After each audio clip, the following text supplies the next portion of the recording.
केशवपुर गांव में अधिकतर लोग खेती करने वाले ही थे। पूरे गांव में सिर्फ दो ही कुएं थे जिनसे लोगों को पानी मिलता था। कुछ समय बाद गांव का एक कुआं पूरी तरह सूख गया। अब पूरे गांव के लोग पानी की जरूरत के लिए एक ही कुएं पर निर्भर थे। दूसरे कुएं से पानी भरते भरते लोगों को लगा कि कुएं में कोई भूत रहता है। जब गांव के किसान कुएं से पानी भरते थे तो उन्हें अजीब सी आवाजें सुनाई देती थीं। खेती करने वाले पुरुषों की पत्नियां तो डर के मारे कुएं के आसपास भी नहीं आती थीं। धीरे धीरे पूरे गांव में बात फैल गई कि कुआं भूतिया है। अब रात के समय कोई भी कुएं के पास नहीं जाता था। इसी बीच गांव का एक बच्चा कहीं खो गया। काफी ढूंढने के बाद भी बच्चा जब नहीं मिला तो कुछ लोग कुएं के पास बच्चे को देखने के लिए गए। वहां पहुंचे लोगों ने बच्चे को कुएं के अंदर मरा हुआ पाया। अब एक तो कुएं का पानी खराब हो गया और दूसरा बच्चा कैसे मरा इसको लेकर गांव के सभी किसान परेशान हो गए थे।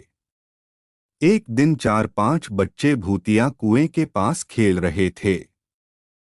तभी एक बच्चा कुएं में गिर गया। उसके चीखने की आवाज सुनकर पूरे गांव वाले दौड़ते हुए भूतिया कुएं के पास पहुंचे। उन्होंने कुएं के अंदर देखा तो बच्चा मरा हुआ दिखा।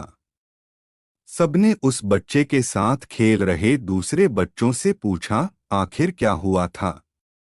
बच्चों ने कहा, वो खेलते खेलते पानी को देखने गया और अचानक कुएं में गिर पड़ा।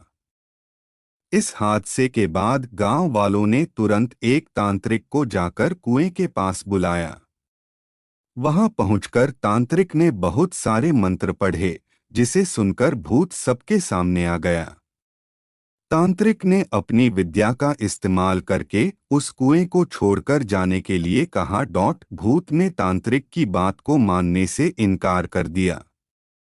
तांत्रिक ने पूछा, तुम क्यों नहीं जाओगे? यहाँ आकर बच्चे मर रहे हैं, इसलिए तुम्हें जाना ही होगा। भूत ने जवाब दिया, इस कुएं में सालों से मेरा पूरा खानदान रहता आ रहा है, मैं यहाँ से बिल्कुल नहीं जाऊंगा। इतना कहकर भूत कुएं के अंदर चला गया। अब तांत्रिक ने गांव के लोगों से कहा, इस कुएं के मुंह को ढक दो, ऐसा करने से किसी तरह के हादसे नहीं होंगे। ये सुनते ही गांव के मुखिया ने तुरंत काम शुरू करवा दिया।